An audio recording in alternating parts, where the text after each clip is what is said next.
Hello everyone, and tonight we'll have some nice bedtime stories under the soft glow of candlelight. Tonight's bedtime story is the wisdom of a nine-tailed kitsune and things he has gained throughout his 1,000-year life.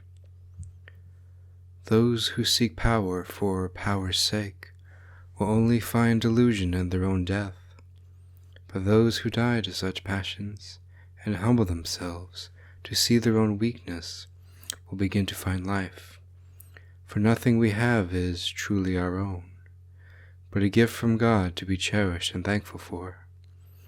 The sense of power that comes from pride is delusion that destroys a person both spiritually and physically, but humility will allow us to see ourselves for who we truly are and in need of grace.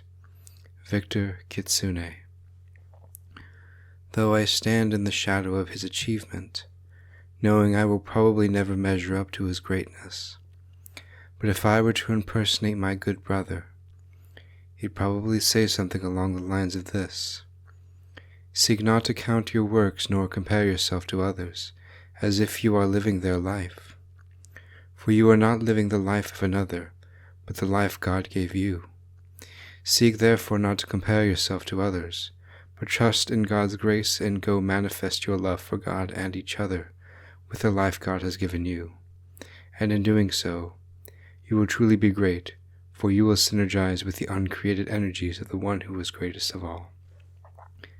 Zenko Kitsune at her brother Victor Kitsune's eulogy. And it's this reason I've chosen to live the life I have.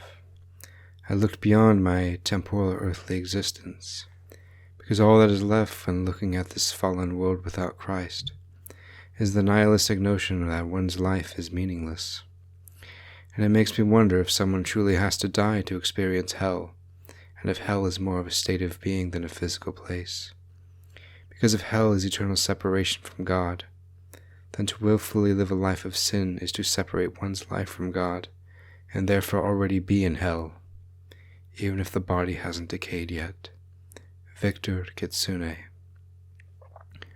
It was a hard and heavy cross to carry, to crucify my own pride, and carnality taking upwards of 200 years to overcome, to the point that my 8th and 9th tail began to grow.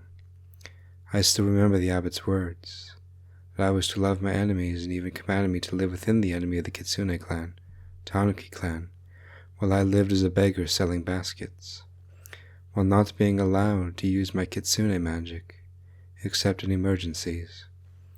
But seeing them for who they truly were, and the many humbling events the monastery would put me through, I began to look inward, and not the wooden beam, but the entire force within both my eyes.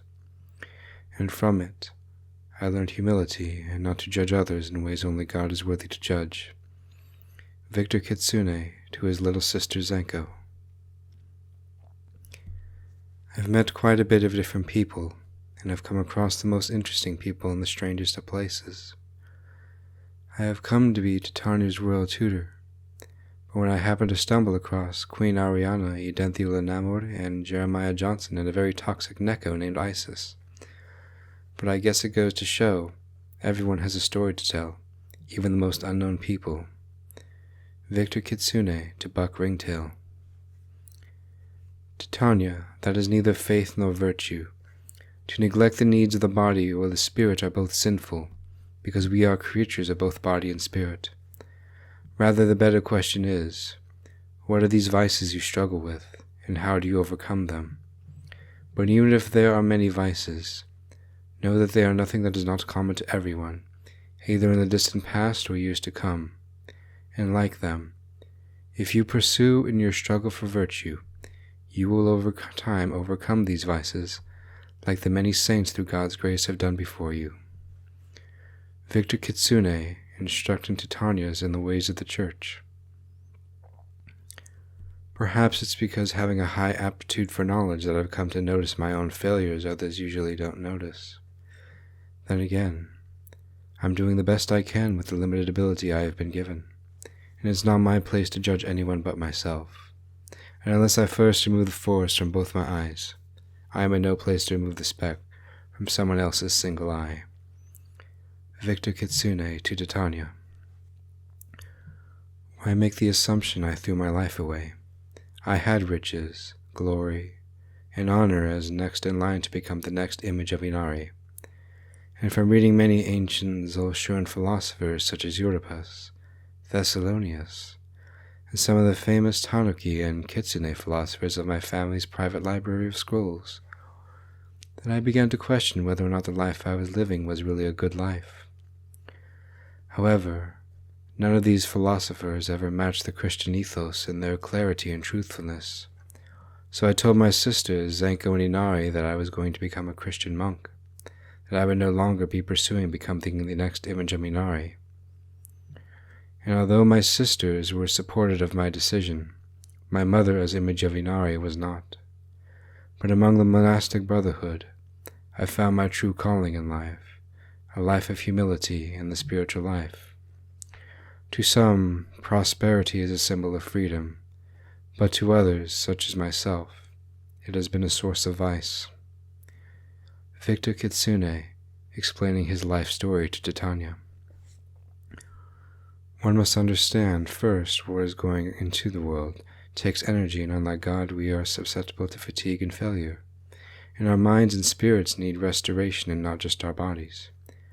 You can be as physically strong as your companions Sylvia and Agron, but should your mind and spirit be weak, that strong body will serve you no good. Or if your mind is as sharp as a 1,000-year-old nine-tailed kitsune of legend, and a faith to move mountains yet your body is weak, you will be of little power to make much use of it. And even beyond that, it is impossible to do anything unless you first synergize with God's grace. Hence the importance of a pure prayer from the heart, without distractions. Though it will require patience and effort, the virtue gained through synergizing with God's grace will far surpass anything that can be done through passion and natural strength alone. Such is why I guided you through the practice of self-control and examination of conscience, in order to enable you to become the fullest version of yourself, beyond what is merely capable through passion and emotion alone. And even though passion for Christ and emotion are good things, they can only get us so far in our spiritual lives. Victor Kitsune, instructing Titania in the faith. I hope you all sleep well. Good night, my starlights.